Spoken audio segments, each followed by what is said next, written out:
Hello hello hello hello दर्शन दर्शन दर्शन नमस्कार नमस्ते म सङ्गम तामाङ फेरि पनि आइसकेको छु। सो म चाहिँ आज रुमबाट निस्किसकेको छु बाहिर घुमघामको लागि पनि खानुपर्छ भनेर। सो आजको घुमघाम कस्तो हुँदो रहेछ है त। म चाहिँ अब कस्तो भिडियो ल्याउँदैछु भने आज म खेतबारीतिर गएको खेततिरको धानहरूको सो त्यस्तै भिडियोहरू ल्याउँदैछु। म चाहिँ किसानहरूको खेतबारीतिर आइसकेको छु।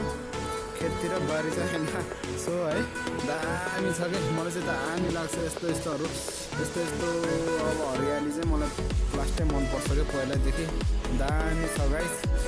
यो चाहिँ नुवाकोट 7 डिसे हो, यो चाहिँ पञ्चकन्यामा पर्छ होइन। यो पञ्चकन्या गाउँपालिका पर्छ। यता चाहिँ फेरि यता खोलापारीपट्टि चाहिँ यो ऊ हो के अरे तादी गाउँपालिका हो। यो पारीपट्टि चाहिँ पञ्चकन्या गाउँपालिका। सो दामी छ गाइज, मलाई चाहिँ ठाउँ दामी लाग्यो, एकदम रमाइलो लाग्छ मलाई चाहिँ। अब गाडीहरू पनि आइरहेको रहेछ। त्यो गाडीहरू चाहिँ ट्याक्कै दुप्चेश्वर जाने बाटो हो। त्यो चाहिँ ठ्याक्कै दुप्चेश्वर जान्छ। दुप्चेश्वर पनि जान्छ यहाँबाट धेरै मान्छेहरू। आज न्यु इयरको दिनमा बनाएको भिडियो हो यो। न्यु इयरको दिनमा भनौँ न, आज न्यु इयर। अब न्यु इयरको उपलक्ष्यमा एउटा भिडियो लिएर आएको छु साथीहरू। ल दामी छ है गाइस, दामी होइन। सो गाउँ पनि छ अलिअलि मासतिर, त्योभन्दा मासतिर गाउँहरू छ धेरै छ। अनि सो गाइस यो चाहिँ हाम्रो ट्रान्समिसन लाइन यो 66 केबीको ट्रान्समिसन लाइन हो। यो पोलतिर चाहिँ 11 केबी लाइनको लाइन होइन, त्यो 66 केबी लाइन हो। सो गाइस मलाई चाहिँ यस्तो बब्बाल लाग्छ कि यस्तो ठाउँहरू घुम्न। ल पक्कै पनि अब अलि अगाडि बढौँ होइन गाइस, अलि अगाडि बढौँ। त्योभन्दा नि अझ रमाइलो ठाउँ छ कि अब यसमा चाहिँ के रोप्ने होला अगाडि। यो गरममा चाहिँ धान रोप्या रहेछ। यसमा चाहिँ के रोप्ने हो थाहा छैन साथीहरू। सो ल दामी छ, दामी। मलाई चाहिँ एकदम रमाइलो लाग्छ कि साथीहरू। ल गाडी पनि हेर्नुहोस् साथीहरू, दुप्चेश्वर जाने गाडी हो त्यो चाहिँ। दुप्चेश्वरतिर जान्छ यहाँबाट दुप्चेश्वर, अनि माथि सिन्धुपाल्चोकको सिमानासम्म जाने जोड्ने यो पासाङ लामो रोड खण्ड भन्नु पऱ्यो है साथीहरू। पासाङ लामो भन्नु पऱ्यो, पासाङ लामो रोड। सो गाइज आजको भिडियो एकदमै बबाल भयो जस्तो लाग्छ मलाई, एकदम दामी भयो जस्तो लाग्छ। सो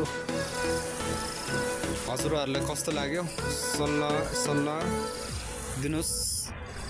अब यदि भिडियो राम्रो लागेन भने कमेन्ट बक्समा आएर राम्रो भएको छैन भनिदिनुहोस्, सल्लाह अथवा सुझाव दिनुहोस् होइन। योभन्दा कसरी राम्रो बनाउन सकिन्छ मैले भिडियोहरू अब सुनाउनुहोस् हजुरहरूले। म पनि नयाँ क्रिएटर हो, युट्युबको नयाँ क्रिएटर हो, म पनि नयाँ नै हो। अब के गर्नु खै, मैले चाहिँ अब राम्रो भिडियो बनाउनै आउँदैन कि मलाई चाहिँ राम्रो भिडियोहरू क्रिएट गर्नै सक्दैन, किनभने मसँग टाइम पनि हुँदैन।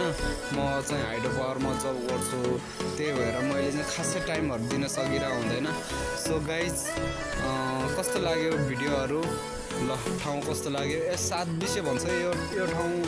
यो यतापट्टिको यो यति यहाँनिर एउटा बजार छ क्या, त्यो चाहिँ 7 डिसे बजार हो। अनि यो खै यो गाउँ म पनि नयाँ हो। यो सानो गाउँतिरको नाम चाहिँ मलाई पनि थाहा भएन। यो मासतिर खोइ के गाउँ छ भन्ने सुनेको थियो। अनि यो अब यो यहाँबाट माथि यो रोड हुँदै चाहिँ समुन्द्र पुग्छ। यो पारीको रोड हुँदै चाहिँ समुन्द्र पुग्छ। समुन्द्र अनि के अरे त्यो सिन्धुपाल्चोक पनि जोड्छ। मैले अघि नै पनि राखेको छु सिन्धुपाल्चोक। अनि त्यो के भन्छ दुप्चेश्वर मन्दिर जाने बाटो यही हो साथीहरू। अनि त्यहाँ पछाडि धेरै माथि पुगिन्छ यो बाटो, यो बाटो पारीको बाटोबाट। त्यहाँ पारी एउटा रोड छ, हाइवे नै रोड हो त्यो।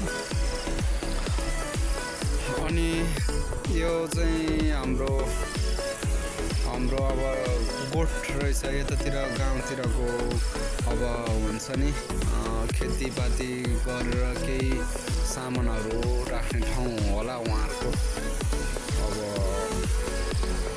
यहाँ पनि छ एउटा टोयलेट पनि बने अहिलेको किसानहरू त धेरै राम्रो भइसकेको छ नि धेरै राम्रो भइसक्यो यो ताजी खोला हो साथीहरू यो चाहिँ ताजी खोला हो यो रोडमा बस चाहिँ आइरहन्छ गाडी चाहिँ आइरहन्छ आइरहने यो ठाउँमा चाहिँ गाडी चाहिँ आइरहन्छ दामी छ ठाउँ चाहिँ होइन एकदम दामी छ गाइस यो ठाउँ चाहिँ मलाई चाहिँ एकदम दामी लाग्छ होइन ल हजुरहरूले यो मेरो भिडियोमा लाइक सब्सक्राइबर सेयर गरेर साथ दिनुहुन्छ भन्ने पक्कै पनि मलाई लागिरहेको छ खासै भिडियो राम्रो बनाउनु चाहिँ मलाई पनि आउँदैन साथीहरू सो कस्तो लाग्यो हजुरहरूले सल्लाह सुझाव दिनु होला।